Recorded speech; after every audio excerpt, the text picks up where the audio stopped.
ಎಲ್ಲರಿಗೂ ನಮಸ್ಕಾರ. ನನ್ನ ಪಾಕಶಾಲೆಗೆ ನಿಮ್ಮೆಲ್ಲರಿಗೂ ಸ್ವಾಗತ. ಇವತ್ತು ನಾನು ಸೂಪರ್ ಡಿಶ್ನ ತೋರಿಸ್ತಾ ಇದ್ದೀನಿ. ಅದು ಏನು ಡಿಶ್ ಅಂತ ನೋಡ್ಕೊಬರೋಣ. ಮಾಡೋದು ಹೇಗೆ ಅಂತ ನೋಡ್ತಾ ಡಿಶ್ ನೇಮ್ ಹೇಳ್ತೀನಿ.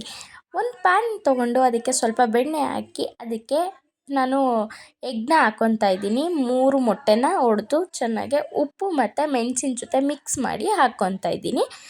ಈಗ ಇದನ್ನೆಲ್ಲ ಚೆನ್ನಾಗಿ ನೀವು ಬೇಯಿಸ್ಕೋಬೇಕಾಗತ್ತೆ. ಇದನ್ನು ಆಮ್ಲೆಟ್ ಥರ ಮಾಡ್ಕೊಬೇಡಿ, ಸ್ವಲ್ಪ ಹುರ್ಕೋಬೇಕು. ಇದನ್ನು ನೀವು ದಪ್ಪ ದಪ್ಪ ಪೀಸಸ್ ಆಗಿ ಇದನ್ನು ಚೆನ್ನಾಗೆ ಫ್ರೈ ಮಾಡ್ಕೋಬೇಕಾಗತ್ತೆ.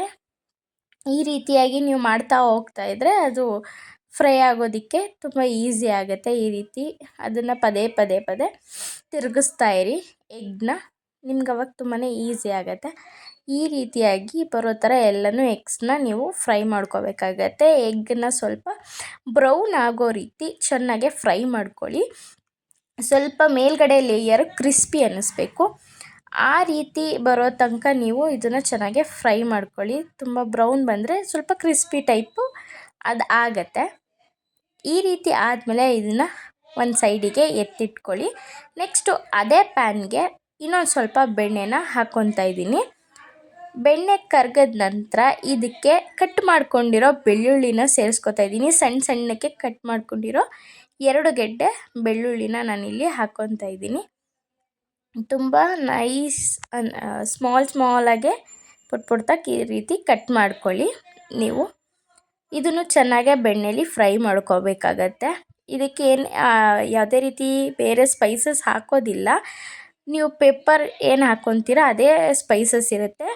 ಮಕ್ಕಳು ಕೊಡೋದಾದರೆ ಸ್ವಲ್ಪ ಪೆಪ್ಪರ್ನ ಕಡಿಮೆ ಹಾಕ್ಕೊಳ್ಳಿ.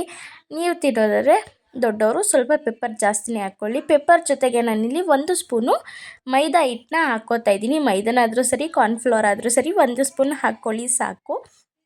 ಇದಕ್ಕೆ ನಾನು ಒಂದು ಚಿಕ್ಕ ಬಟ್ಲಷ್ಟು ಹಾಲನ್ನ ಸೇರಿಸ್ಕೋತಾ ಇದ್ದೀನಿ.